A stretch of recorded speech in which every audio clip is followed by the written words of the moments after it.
Hello, how you going?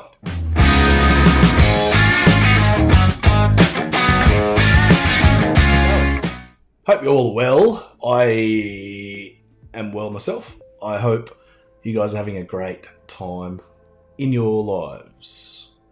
Life's good. Let's get stuck in. Today, I'm going to hopefully demystify a few little things about mixing greens. It seems to be this thing with greens and watercolour and how it's just really difficult to make them look natural. That's a problem with a lot of tube greens out there, is they just don't look natural when you use them just straight up. So many varieties of green when you're looking at the landscape that it's really difficult just to get in a tube. But I'll help you mix a few things and tell you what I do. The way I do it, it's it's pretty easy. You've just got to practice it and you'll be right. Repetition, surprise, surprise, repetition makes you better at something. Practice. Who would have thunk it? Yay. All right, let's get stuck in. Alrighty, here we are. So, people just say when you're mixing greens, it's blue and yellow. Yep, fair enough. It is. The thing is, it's the ratios that throw people off. Okay, so you can kind of take any blue and any yellow and be roughly okay, almost all right with it. Some work better than others, but it's usually the ratio. People think of just 50-50, and that's, absolutely not the case. Most of the time with any kind of starting green, you're talking, 90-10, if that, if not even less than that, as far as lots of yellow, not much blue. So I'm going to show you a few different variations in the way I use my yellows. Firstly, the yellow I use mostly is Indian yellow. That's here. I'm just going to mix up a little bit there. Whoopsie daisy. You get that? Yeah, yellow. It's all good. Okay. So lots of yellow there for us to start with. Now, just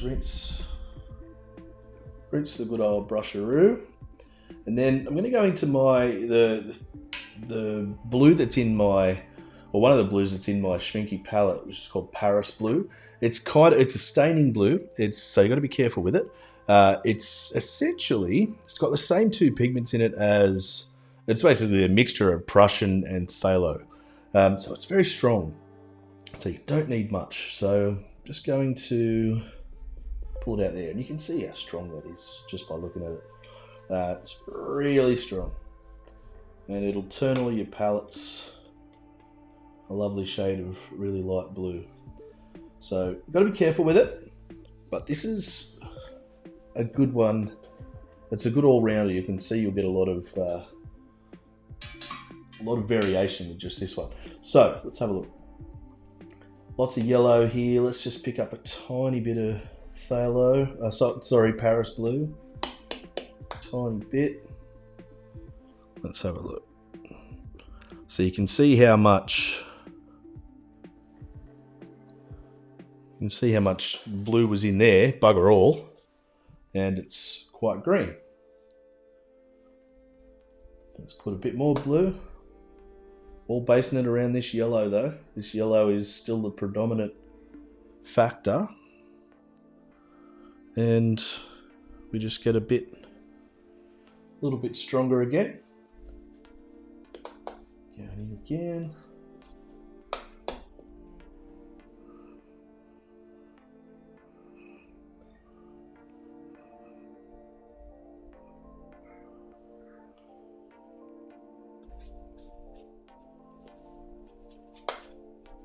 And almost getting onto a sort of quite a dark green there. It's nice and transparent.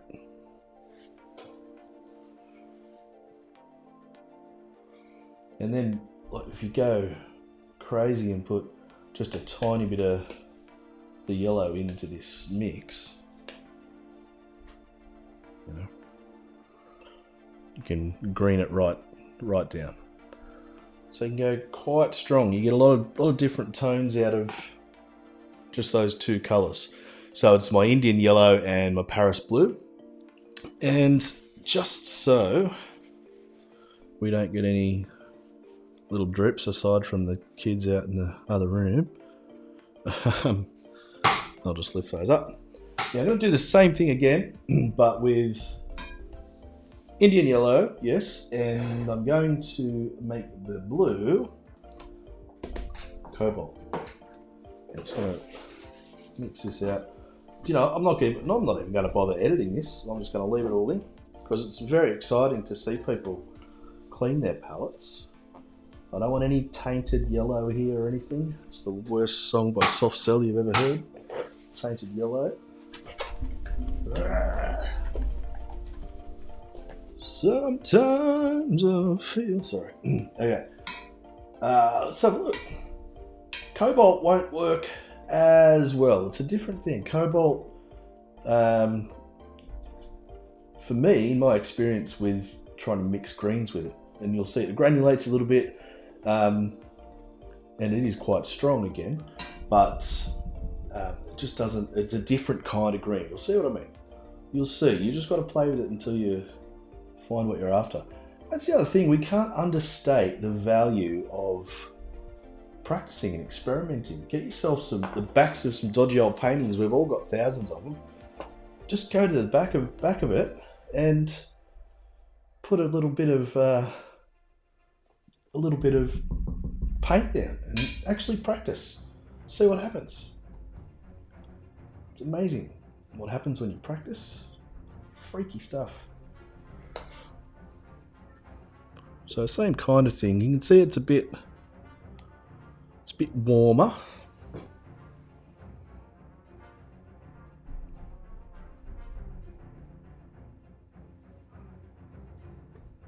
It's a bit more like a olivey kind of green, which I personally like a lot.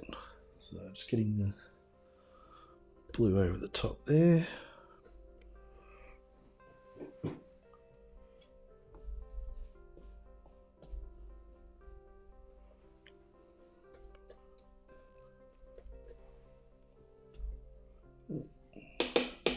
Didn't mix that one very well. It's a bit too the same. With cobalt, it does granulate, so you just have to be careful with that as well. So we've got mostly cobalt blue here. We'll put a touch of that green, touch of the yellow in it.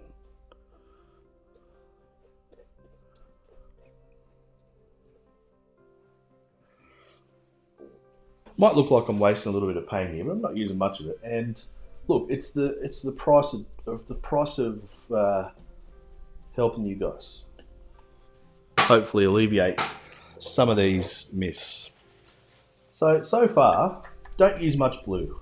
Just back off on the blue a bit and experiment. That's what we're kind of looking at so far. So let's go with a different way of looking at things. Let's go raw sienna. It's transparent, it's lovely, it's warm, it's beautiful.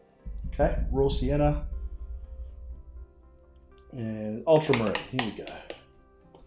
And some ultra. Ultra will granulate. Ultra is probably the best for mixing darks, so it will create a very different kind of green, which I'll show you now. So very light. It'll be towards more of a grey green with these two, like a real diffused sort of green. I love it. I think it looks great.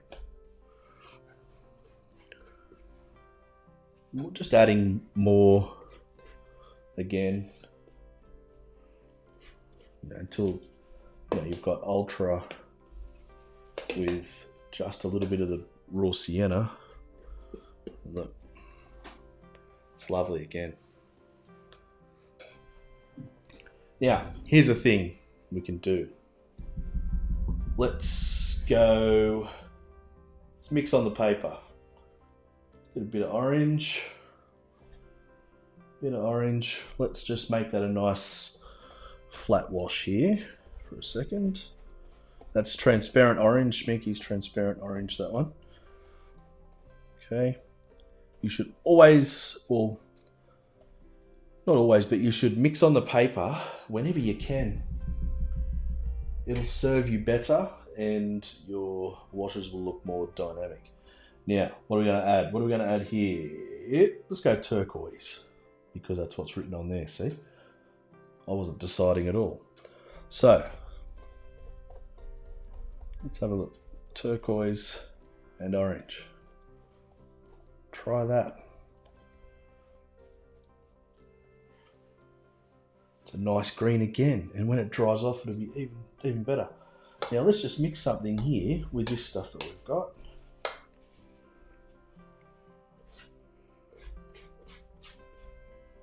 Now I'm going to go back into the Paris blue and the Indian yellow just to get a nice sort of bright blue bright green for a second. Yeah, beautiful, lovely. Let's just add a tiny bit of red, see what that does. Tiny bit, not much. Red's really strong, but it's a complementary colour to green. So when you add it, it should neutralise it quite nicely. You won't lose any of the life, which it's done. So it's nice. See, let's do the red trick to this little bit of turquoise and orange. So you can see how these kind of look fairly similar on camera. This is definitely stronger. But you can see that it's not all about just throwing a blue and a green together and that's it. It's your ratios. It's alas, poor Yorick. Ratios. Think a little bit of blue, just a little bit, and mostly warm, okay? And also think of other blues like turquoise, kind of on the green spectrum-y. It's getting there, but it's really good for tropical kind of, waters and things like that. So really nice. Turquoise, you can mix all of these colours together, no problem. The biggest takeaway is shitload of dim sims and a bucket of soy sauce.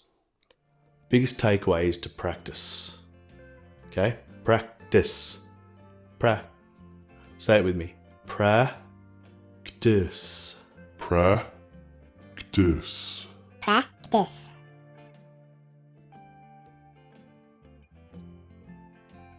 Thank you so much for watching. I really appreciate you taking the time out of your lovely day to say g'day and hang out with me for a while. Comment, like, share, subscribe, all of that stuff. Thank you very much. I'll see you soon. Adios, amigos.